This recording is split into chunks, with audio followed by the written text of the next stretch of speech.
Sejam bem-vindos à jornada de fotobiomodulação. Eu sou Cecília Tavares, sou especialista em análise do movimento humano, mestre em saúde pública, tenho experiência no serviço de cirurgia de cabeça e pescoço do Instituto Nacional do Câncer, tenho experiência na preceptoria do PET Saúde Interprofissionalidade, tenho experiência também em UTIs neonatal e pediátrica e sou docente da pós-graduação da Universidade Santa Cecília. Essa é a aula 1 da jornada de fotobiomodulação e nós vamos falar sobre os princípios do laser. Em primeiro lugar, nós precisamos entender que o laser, assim como qualquer outro recurso terapêutico, ele não é um milagre. E nós precisamos saber utilizá-lo quando nós temos algum objetivo em utilizá-lo. Então, se o paciente está com alguma dor, nós vamos utilizar o laser. Porque o laser é também um recurso analgésico, um recurso anti-inflamatório, então nós vamos utilizar. Só que uma única aplicação não vai resolver todo o problema daquele paciente. E muitas vezes só a aplicação do laser também não vai resolver. Então, ele não é um milagre que resolve todos os problemas que nós temos. Nós precisamos avaliar os pacientes e estabelecer um tratamento completo para eles. E seguir esse tratamento do começo ao fim para observar a resposta que nós esperamos. Então, muitas vezes a dor desse paciente ela é acompanhada, por exemplo, por uma perda de movimento. E se a gente vai lá, coloca o recurso, resolve a dor, o paciente vai embora, nós não temos um programa de tratamento, muitas vezes esse paciente vai voltar com a dor, porque nós não restabelecemos esse paciente por completo, e os pacientes, ou até mesmo os profissionais que acompanham aquele paciente, vão começar a ter esse recurso como algo que não funciona. Então, nós precisamos ter um objetivo para utilizar e saber utilizar da forma correta, para que ele realmente nos traga as boas respostas que ele realmente tem. Quais são os limites profissionais de atuação com laser terapia? Então, vários profissionais são habilitados para trabalhar hoje, né, atualmente, com a laser terapia. Então, fisioterapeuta, enfermeiro, dentista, veterinário, profissional de educação física, nutricionista, psicólogos, médicos, então, fonoaudiólogos. Então, nós temos vários profissionais podendo atuar. Não quer dizer que o profissional que é habilitado em laser terapia pode ultrapassar o limite da sua profissão. Então, quem determina cada uma das profissões, o limite de atuação, são os conselhos profissionais. Então, nós devemos atuar com laser terapia seguindo o que nos determina cada um dos conselhos profissionais. Então, se nós temos um paciente com disfagia, que ele vai precisar da laser terapia por algum motivo, não é qualquer profissional que pode atuar nisso, né? Se eu tenho uma situação clínica, onde eu estou trabalhando com a parte clínica do paciente, mexendo com essa parte clínica, ele tem que ser trabalhado pelo médico ou estar em acompanhamento com o médico para utilizar esse recurso. Se nós temos, por exemplo, uma afta, uma mucosite, nós temos que encaminhar esse paciente para o odontólogo, porque é o profissional que está mais capacitado para trabalhar nessas situações. Então, não é ser laser terapeuta que isso me dá a liberdade de atuação em todas as condições. O fato de você ser um laser terapeuta significa que você tem um recurso a mais em mãos para atuar dentro da sua profissão. Então, nós temos que saber esse limite e saber encaminhar esse paciente quando for necessário, quando não for da sua atuação. Os princípios do laser, então. A luz, ela é composta de corpúsculos denominados fótons. Os fótons, eles são pacotes de energia e eles se propagam no espaço, fazendo essa trajetória ondulatória, tá? A distância aqui, ó, entre duas cristas consecutivas ou entre dois vales consecutivos é o comprimento de onda. E nós vamos falar dele um pouquinho mais para frente, o que isso vai implicar no nosso tratamento. O que é o laser? Né? Então, ele é o acrônimo para Light Amplification by Stimulated Emission of Radiation. Significa o quê? Amplificação da luz por emissão estimulada de radiação, tá? O termo laser sempre foi utilizado. Laser, laser terapia, laser frio, laser de baixa intensidade. Então, nós temos várias denominações para a utilização da luz laser como recurso terapêutico. De uns anos para cá, a Associação Internacional de Laser Terapia, ela estabeleceu o termo fotobiomodulação como o termo para ser utilizado quando nós referimos à utilização da luz laser como recurso terapêutico. Então, o termo mais correto hoje para utilizarmos é fotobiomodulação. No entanto, o termo laser, laser terapia, acaba sendo mais conhecido pelos profissionais e mais conhecido pelos pacientes, mas o termo mais correto é fotobiomodulação. Quando nós vamos procurar um artigo científico, né, em alguma base de dados, nós temos que lembrar que, apesar desse termo ter sido convencionado, quando nós pegamos artigos mais antigos, nós ainda não vamos achar o termo fotobiomodulação. Então, quando vamos fazer uma busca, precisamos colocar, além do termo fotobiomodulação, todas essas outras variações, tá? Laser de baixa intensidade, laser frio. Então, todas essas são referências ao mesmo recurso que nós vamos falar aqui nessa aula. Quais são as características da luz laser, então, que o diferenciam de uma luz comum? Então, por que eu não posso pegar uma lâmpada e tratar ali a minha dor com aquela lâmpada, né? O que o laser tem de diferente que o deixa tão específico? A luz branca, na verdade, ela é policromática. Então, na verdade, ela é formada por uma combinação de várias cores, que são as cores primárias. A luz laser, ela não é policromática, ela é monocromática. Então, ela tem uma cor só. E essa cor é determinada pelo comprimento de onda. Lembra que nós acabamos de falar do comprimento de onda ali, que nós vimos na trajetória do fóton? Então, aquele comprimento de onda vai determinar a cor da luz, tá? Então, ela é de uma cor só. Ou é o laser vermelho, ou é o laser azul, ou é o laser verde. Então, o comprimento de onda é determinado pela cor. Tudo bem? A luz, né, uma lâmpada, por exemplo, ela não é coerente, tá? O laser, ele é uma luz coerente. Então, ele tem uma coerência tanto temporal quanto espacial. Então, ele segue ali, né, aquela trajetória, os feixes ali paralelos entre si, então ele tem essa coerência, diferente de uma luz branca. E a última característica que ele tem diferente é a colimação. Então, quando você pega uma lanterna, por exemplo, o feixe dela é divergente. Então, quando nós ligamos a lanterna, né, ela não vai iluminar aquele ponto na frente dela. Ela vai iluminar, ela vai divergir e vai iluminar um grande caminho. Então, se você está numa mata, por exemplo, e você tem uma lanterna, você consegue iluminar não só aquele ponto onde a lanterna está mirando, mas toda uma região daquela luz. O laser, ele não tem isso. O feixe dele, ele é o quê? Ele é colimado. Tanto que se a gente pegar aqueles laser pointers, né?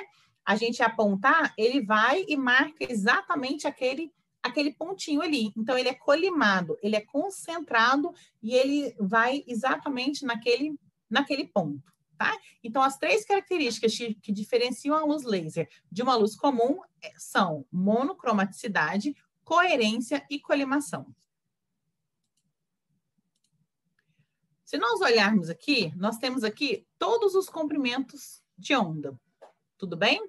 Se nós olharmos aqui, ó, o espectro de luz visível, nós temos todas essas cores. Essas cores, elas são diferenciadas o quê? Pelo comprimento de onda. Aquele comprimento da onda determina essas cores. Então, nós vamos desde 400 nanômetros até...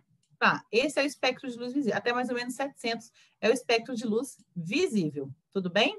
O que nós utilizamos nesses equipamentos de laser, em geral, são laser vermelho e laser infravermelho, que vai ser o foco da nossa aula. Então, o laser vermelho, ele está aqui, o comprimento de onda dele, e o infravermelho aqui, tá? Então, a gente tem esses comprimentos de onda aqui. Agora, nós temos outros equipamentos, temos LEDs também, que são em outras cores. Então, nós temos o LED azul, que também é muito utilizado. Então, eles estão dentro desse espectro de luz visível, só o infravermelho que está aqui próximo e não está dentro do espectro de luz visível, tá? Como que é a interação do laser no tecido, né? Nós temos a energia luminosa, então a luz laser, ela tá ali, e nós vamos transformar essa energia luminosa em energia química. Nós vamos ver isso no próximo slide. Como que o nosso corpo vai absorver essa energia luminosa? Nós temos no corpo vários tipos de cromóforos. O que são cromóforos? Cromóforos são substâncias que são capazes de absorver essa luz, absorver essa energia. Por quê? Se nós não tivéssemos esses cromóforos, nós não seríamos capazes de absorver essa luz. Nós iríamos colocar ali a luz laser, só que o nosso corpo não seria capaz de absorver essa luz. E essa energia, essa luz, né? Essa energia ali ia ser o quê? Dissipada, tá? Então, nós temos no corpo essas substâncias que elas são capazes de absorver essa luz. Qual que é o principal cromóforo do nosso corpo? É a mitocôndria. Lá na mitocôndria, nós temos o quê? A citocromo C oxidase. Ela tem essa afinidade tanto pela luz vermelha quanto pela luz infravermelha, por esses comprimentos de onda. Então, esse citocromo C oxidase, ele recebe essa luz, né? Então, essa luz, quando ela é colocada no corpo, ele recebe essa luz, ele tem essa capacidade de absorver essa luz, e ele vai fazer essa transformação da energia luminosa em energia química. Não só a mitocôndria, tá? Mas quando falamos de laser, nós temos sempre que pensar na mitocôndria. E aí, essa recepção vai fazer o quê? Vai promover esse restabelecimento energético da célula. Então, a célula, ela volta a funcionar como ela deveria fazer. Ela recebe essa luz. Uma vez que ela recebeu, ela volta a gerar energia, né? Ela volta a gerar ATP. E aí, uma vez restabelecido esse funcionamento energético, a célula volta a fazer a função que ela deveria fazer. Então, o que acontece? Qual que é a profundidade, né, da penetração dessa energia luminosa? Nós vimos que nós temos o quê? Vários comprimentos de onda ali visíveis, né? Nós temos aqui os visíveis e temos o infravermelho. Então, qual que vai ser a diferença? A diferença entre eles vai ser esse cromóforo que vai absorver cada um desses comprimentos de onda. Quanto maior a absorção dessa luz na superfície, menor é a penetração dela no tecido. Então, aqui, ó, o azul, por exemplo, que eu falei para vocês, o LED azul é bastante utilizado, né?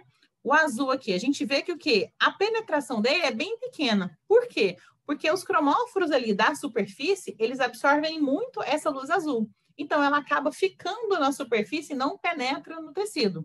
Isso é bom ou é ruim? Nem bom nem ruim. Depende do tipo de tecido que você quer atingir. E aí, quando nós queremos atingir um tecido mais superficial, nós precisamos escolher uma luz que ela é o quê? Ela é mais absorvida por esses cromóforos da superfície, para que ela penetre pouco e tenha o seu efeito ali na superfície. Quando nós temos uma estrutura mais profunda, que nós precisamos de penetrar mais, nós precisamos de uma luz que fuja desses cromóforos da superfície e seja absorvida pelos cromóforos não tanto da superfície, um pouco mais profundos, não muito profundo, porque a luz não tem essa capacidade de penetrar muito, mas um pouco mais profundo, para que ele seja absorvido por esses cromóforos e então penetre ali no tecido que você precisa.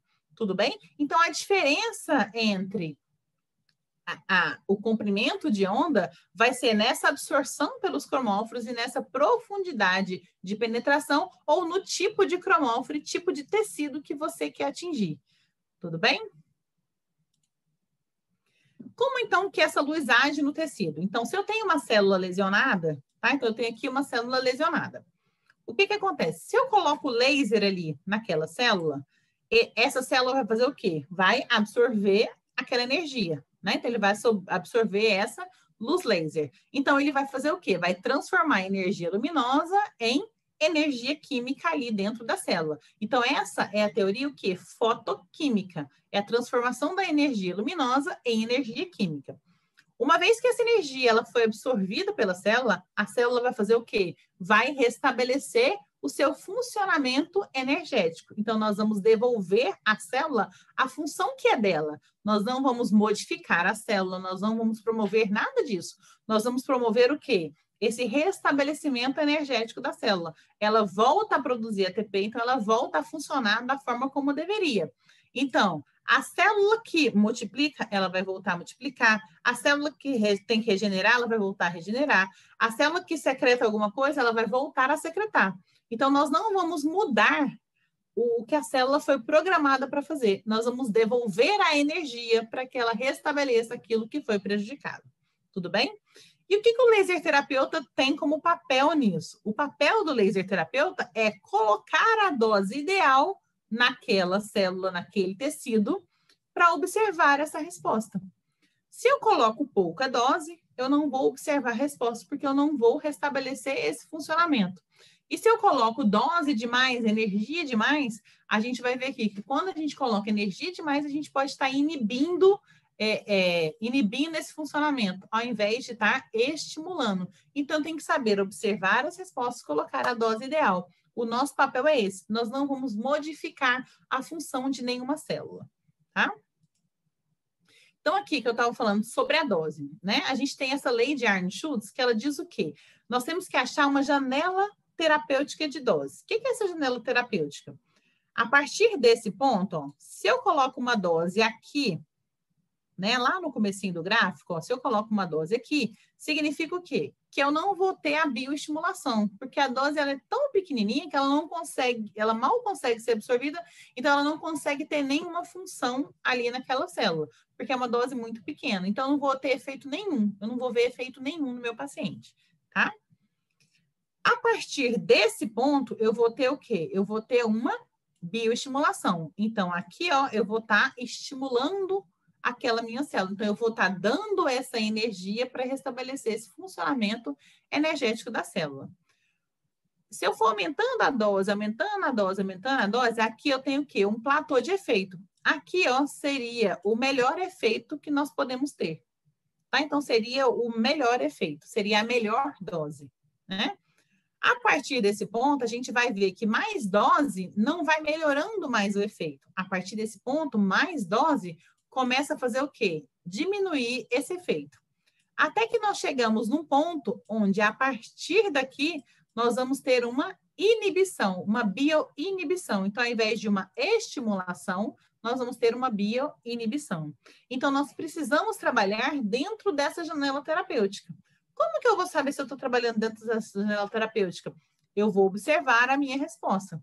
Quando eu não tenho resposta, ou eu estou dando muito pouco dose, ou eu estou exagerando na minha dose. Então, eu preciso trabalhar dentro dessa janela para que nós consigamos o efeito terapêutico desejado.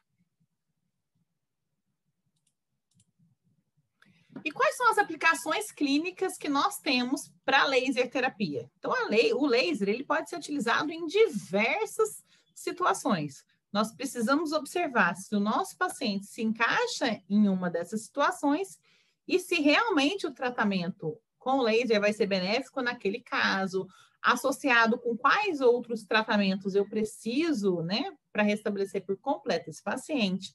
Mas, assim, o que nós temos de científico hoje já comprovado que nós podemos utilizar esse recurso terapêutico? Né? Então, nós já temos, ó, para doença de Alzheimer, para doença de Parkinson, para lesão cerebral, vertigem, linfedema, fadiga muscular, né, e dano muscular, cicatrização, tendinite, neuropatia periférica, osteoartrite, gordura abdominal, problemas cardiovasculares, então já tem muito estudo, né, em hipertensos, tá? Para crescimento de cabelo, dor na nuca, fibromialgia. Então, nós temos, assim, para um leque de opções, né? Então, nós temos a utilização do laser em várias situações.